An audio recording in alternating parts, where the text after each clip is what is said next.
नमस्कार मित्रांनो, श्री स्वामी समर्थ. आपल्या चॅनलवर आपले मनापासून स्वागत आहे. आज आपण जाणून घेणार आहोत पौष महिन्यात येणाऱ्या शाकंभरी पौर्णिमेचं अतिशय पवित्र आणि अद्भुत महत्त्व. ही पौर्णिमा केवळ धार्मिकच नाही तर आरोग्य, अन्न, निसर्ग आणि मानवतेशी जोडलेली एक अत्यंत गूढ अशी तिथी आहे. तर चला आजच्या या व्हिडिओमध्ये आपण जाणून घेऊया शाकंभरी देवी कोण आहे, शाकंभरी पौर्णिमेची पौराणिक कथा, पौष महिन्याचे विशेष महत्त्व, पूजा कशी करावी, या दिवशी काय करावे व काय टाळावे आणि या व्रतामागील वैज्ञानिक व आरोग्य दृष्टिकोन.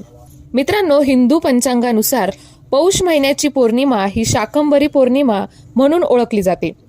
शाक म्हणजे भाजीपाला, वनस्पती, अन्नधान्ये आणि अंबरी म्हणजे जी अन्न देऊन सृष्टीचं रक्षण करते.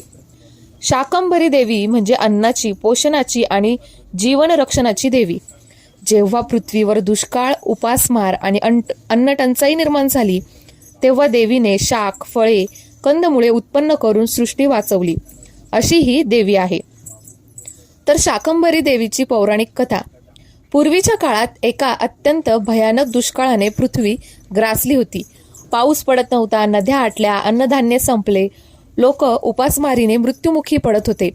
देव, ऋषी आणि मानव सर्वांनी देवी आदिशक्तीची उपासना केली. तेव्हा देवीने शाकंभरी रूप धारण केलं. देवीच्या नेत्रातून अश्रू वाहू लागले आणि त्या अश्रूंपासून विविध भाज्या, धान्ये, फळे, औषधी वनस्पती उत्पन्न झाल्या. देवीने सर्वांना अन्न दिले, जीवन दिले आणि सृष्टी पुन्हा फुलवली. म्हणूनच देवीला म्हणतात अन्नपूर्णा, शाकंभरी, वनशक्ती. पौष महिन्याचे आध्यात्मिक महत्त्व काय आहे? तर पौष महिना म्हणजे थंडीचा कडाक्याचा काळ. या काळात शरीराची पचनशक्ती वाढते, संयम आणि सात्विकता आवश्यक असते. तप, जप, ध्यान यासाठी हा काळ श्रेष्ठ मानला जातो. म्हणूनच या महिन्यात अन्नदान, उपवास, साधना यांना विशेष महत्त्व आहे. शाकंभरी पौर्णिमा म्हणजे अन्नाबद्दल कृतज्ञता व्यक्त करण्याचा दिवस. शाकंभरी पौर्णिमेची पूजा कशी करावी? तर या दिवशी पूजा करताना सकाळी तयारी करा. ब्रह्ममुहूर्तावर स्नान करून स्वच्छ वस्त्र परिधान करा. घरात किंवा देवघरात देवीचा फोटो, मूर्ती ठेवा. विविध भाज्या, हिरव्या विशेष, धान्य, फळे, फुले, दिवा, धूप, नैवेद्य इत्यादी. देवीला भाज्यांचा नैवेद्य दाखवा. ओम शाकंभरी नमः मंत्र जप करा. शाकंभरी स्तोत्र किंवा देवीचं महात्म्य वाचन करा. विशेष उपाय म्हणजे गरजू व्यक्तींना अन्नदान, जनावरांना चारा, पक्ष्यांसाठी धान्य इत्यादी करा. या दिवशी या गोष्टी नक्की टाळा. अन्नाची नासाडी करू नका. अहंकार, राग, द्वेष टाळा. मांसाहार व मद्य सेवन टाळा.